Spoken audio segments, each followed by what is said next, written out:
This is news analysis coming to you live on Politics and Business Television Abuja. Good afternoon and many thanks for joining us on the program for today. I'm Fatima Abubakar Oibo. The headlines. ASU begins 2-week strike after rejecting FG's proposal. Senator Natasha challenges cultural silence around women's shame. Hisba arrests couple, others over alleged illegal marriage in Kano. And on the foreign scene, sounds alarm over surge in drug-resistant infections. Details of the stories and more to come shortly after the break. Do stay with us.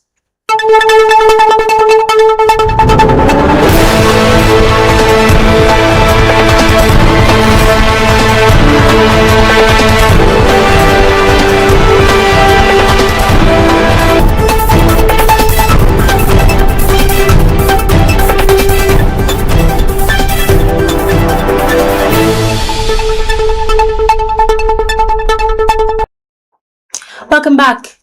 The Academic Staff Union of Universities, ASU, has officially commenced a 2-week warning strike today following the expiration of its ultimatum to the federal government. ASU National President Professor Chris B. Wuna announced the action during a press briefing in Abuja, citing unresolved issues around welfare, funding, and the implementation of the 2009 ASU-FGN agreement. And despite recent negotiations and the release of 50 billion naira by the Tinubu administration for earned academic allowances, ASU insists the government's proposal falls short of expectations. The strike is expected to disrupt academic activities across public universities, reigniting concerns over the stability of Nigeria's higher education system. Meanwhile, Senator Natasha Akpoti-Uduaghan has condemned the societal norms that conditioned women to endure shame in silence, urging a cultural shift toward empowerment and self-awareness. Speaking at a mentorship event in Abuja to mark the 2025 International Day of the Girl Child, she emphasized that many girls grow up without truly understanding who they are, shaped instead by expectations that suppress their voices. Natasha called for a redefinition of identity and leadership among young women, stressing that self-discovery is a foundation for meaningful change. Her remarks have sparked renewed dialogue on gender roles, emotional resilience, and the need to dismantle traditions that discourage protests against injustice. In another development, the Kano State Hisba Board has arrested a groom, bride, and 3 others for allegedly conducting an illegal marriage ceremony without parental consent in violation of Islamic legal standards. The union, reportedly sealed with a dowry of 10,000 naira below the recognized threshold, took place in the Nasser area of Kano City. Deputy Commander General of Hisba, Dr. Mujahideen Aminuddin, stated that the ceremony lacked proper guardianship and legal documentation. The board has launched an investigation and urged parents to monitor their children's social engagement to prevent their violations. This is watching news analysis right here on Politics and Business Television Abuja. Still to come, refiners reject 11 million barrel crude allocation, fueling supply crisis. Details of these headlines and more news content after a quick break. Stay with us.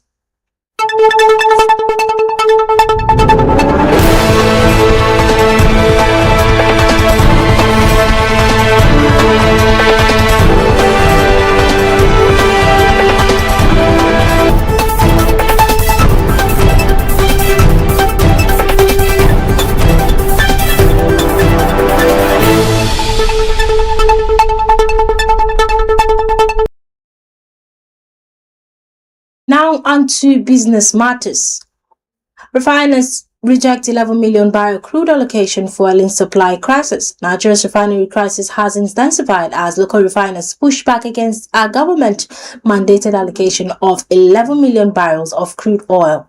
Members of the Independent Petroleum Producers Group argue that they should not be compelled to sell directly to domestic refineries like the Dangote refinery, citing concerns over pricing and contractual freedom. The standoff has prompted calls for the Nigerian National Petroleum Company Limited (NNPC) to redirect its own allocated volumes of 445,000 barrels per day to ease the shortfall and stabilize fuel production. With energy security hanging in the balance, stakeholders warn that failure to resolve the impasse could derail Nigeria's refining ambitions and deepen reliance on imported fuel. And on the foreign scene, WHO, the World Health Organization, has issued a stark warning about the acceleration spread of drug-resistant bacterial infections, calling it a looming global health crisis.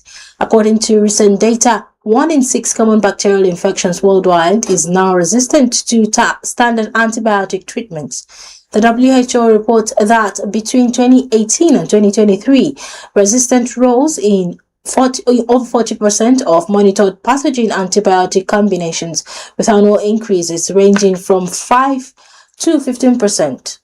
Experts say the pipeline for new antibiotic is shrinking, with only 90 treatments currently in development, down from 97 in 2023. WHO Assistant Director General Yukiko Nakatani emphasized that without urgent investment in research and innovation, the world risks losing its ability to treat even basic infections. The rise of antimicrobial resistance threatens to reverse decades of progress in global health, especially in low and middle income countries where the burden is heaviest. Now for sport news, let's join Abel Sunday.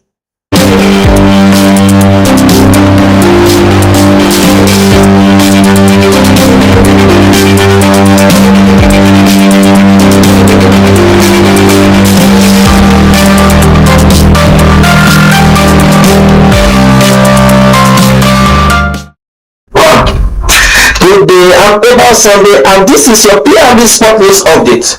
Ghana has made history, becoming the 5th African nation to qualify for the 2026 FIFA World Cup after a hard-fought 1-0 victory over Comoros. The Black Stars are also the first West African country to seal their place in the tournament. They join Morocco, Tunisia, Egypt, and Algeria, the 4 North African giants who have already secured qualification. Elsewhere in the African World Cup qualifiers, I beg your pardon, Burkina Faso defeated Ethiopia 3-1, Sierra Leone edged Djibouti 2-1, Egypt beat Guinea-Bissau 1-0, and Mali trashed Madagascar 4-1.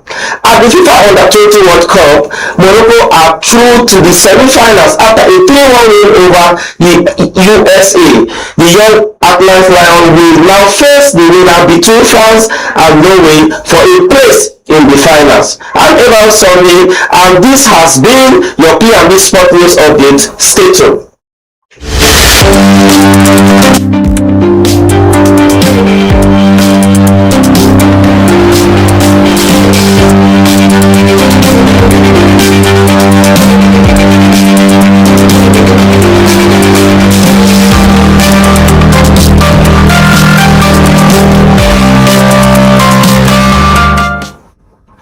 Welcome back. Onto the focus of the day. The political atmosphere in the Federal Capital Territory appears to be heating up again. This time around, it centers on reports that Minister Nyesom Wike has allegedly been stopped from conducting his monthly press briefings. According to reports, the decision was taken after the top government officials expressed concern that Wike's media session had become too confrontational and politically charged, often featuring threats, personal attacks, and fiery exchange directed at perceived opponents. The alleged suspension has now sparked fresh conversations about free speech, accountability, and the limits of political expression within government circles. To help us unpack this development, we are joined by Comrade Bitako Abubakar Umar, the spokesperson of the Rebuild Arewa Initiative for Development and Educationist, public affairs analyst, and politician. He joins us via WhatsApp call to share his perspective on whether this move is about maintaining decorum in governance or an attempt to silence a powerful political voice. Comrade Bitako, welcome to the program. Good afternoon, my uncle. Good afternoon, Nigerians. Good afternoon. How was your day, comrade? A very great one. and a very happy one Okay. with the latest development. Okay, so let's get right into it. Comrade, reports suggest that the Minister Wike's media briefings were halted due to their confrontational nature. From your observation, do you see this as a justified move by the government or a clampdown on transparency? Very justified move. Mm. I think when I had this, I deliberated it over and over. As I'm telling you, I'm still in a very happy mood for that action. Mr. President has done something very wonderful to restore the integrity of the political space in Nigeria. This is a man that has been so flappant. This is a man that has been issuing press releases that are unguided, so arrogant, so pompous, provocative, highly promoting hate speech among public office holders. Forgetting the fact that he's a public office holder, forgetting the fact that he is where he's occupying a very sensitive positions, and forgetting the fact that he is not the only most qualified Nigeria to occupy that position of FCT minister. You see, for the president to have barred him or to have stopped him, I think he has rescued a very ugly scenario that was happening in the in Nigerian society. So it's a welcome development. It is not a clampdown, because you see, he names, when he's issuing the press release, he called them of political figures in Nigeria. He attacked them. He said messages unguided. And sometimes I wonder, I don't even blame him sometimes. I blame the journalists, the media men that attend to this monthly press briefing. For crying out loud, journalists are said to be the mirror of society, are said to be the watchdog of the society. I expect journalists to a kind of report things that can give a very good image of the society, not promoting somebody who feels he is on the top of the world, somebody who feels he is the best, the most intelligent, he is the best of the best. You understand? It's sort of like feeding, continue to feed his ego. Hello? I can hear you. I said it's as if the more they're going, the more they continue to feed his ego, right? Yes! And they are even promoting him to be more arrogant. You understand? To be insulting individuals, name calling, saying all sort of things and all sort of manners that are even out of public convenience. So it is not portraying. It is portraying his behavior, his attitudes and manners, the ways he speaks, does not portray Nigeria as a sound, disciplined and respected country among among international communities. Wike has built a reputation for being outspoken. Some call it boldness, others political recklessness. How do you think this communication style? I differ with you. That is not a reputation. He has built an arrogance. That is not reputation. Okay. Reputation goes with diplomacy.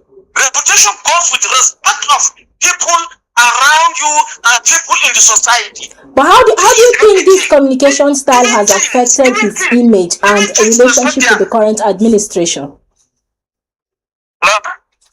Hello, can you hear me, Dr. For rescuing Nigeria, for restoring the dignity of Nigeria before the international community, not only nationally. There are also claims that Wike's frequent media appearances were overshadowing the Federal Executive Council and the presidency itself. Do you think this decision signals? Do you think this decision?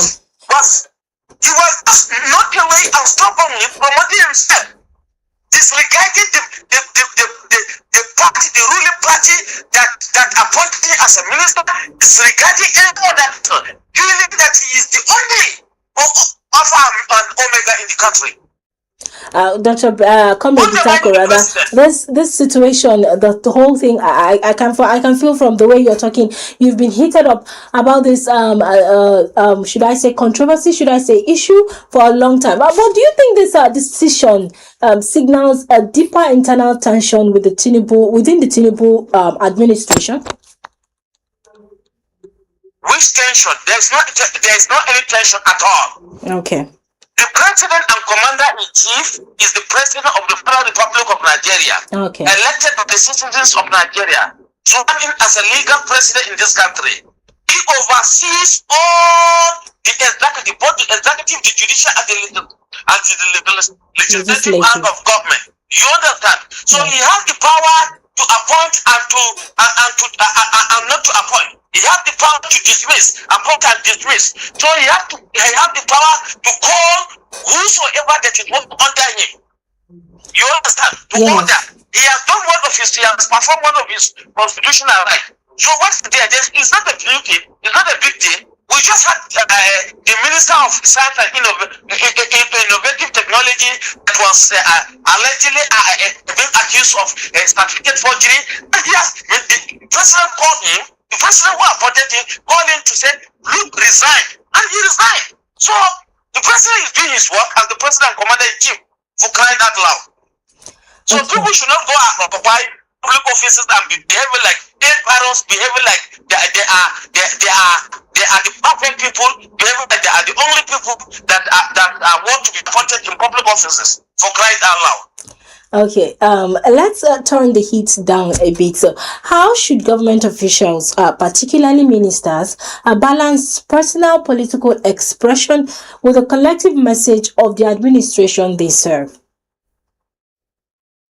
Thank you. That's a very excellent question. Once you are appointed as a public office holder, don't forget there are usual induction courses. These induction courses trains the public office holders on how to behave, how to speak, how to respond to customers, how to act in offices. You understand? You are just there as a privilege. Not only you are not the. Don't forget that all these people that are appointed are not the best of Nigerians, but they are privileged to be there to serve the citizens. You understand? Not to utter, not to make a statement flippantly, unguided statements. You understand? You have to be diplomatic. You have to be considerate. You have to be a kind of guide yourself, respect yourself, and respect the office you so occupy. These are the ethics that serve as embodiment of public office holders. Okay. You don't just behave like a motorbike. What do you call it? Motor conductors or mobile conductors in Lagos. Okay, finally, what lessons can both the government and the public draw from this in terms of managing communication, public accountability, and political maturity? The essence of punishment, and I am an educationist, the essence of punishment and appraisal is to modify behaviors. This ban or embargo on the minister not to conduct such media is to train him and from unguided speeches and to deter other ministers who could have maybe thought of doing similar things not to do so.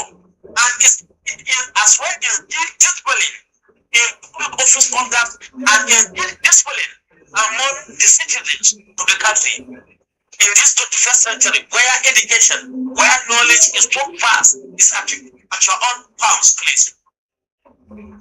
Okay, thank you very much, Comrade Bitako Abubakar Umar, for your insights and analysis. Thank you for joining us on the program.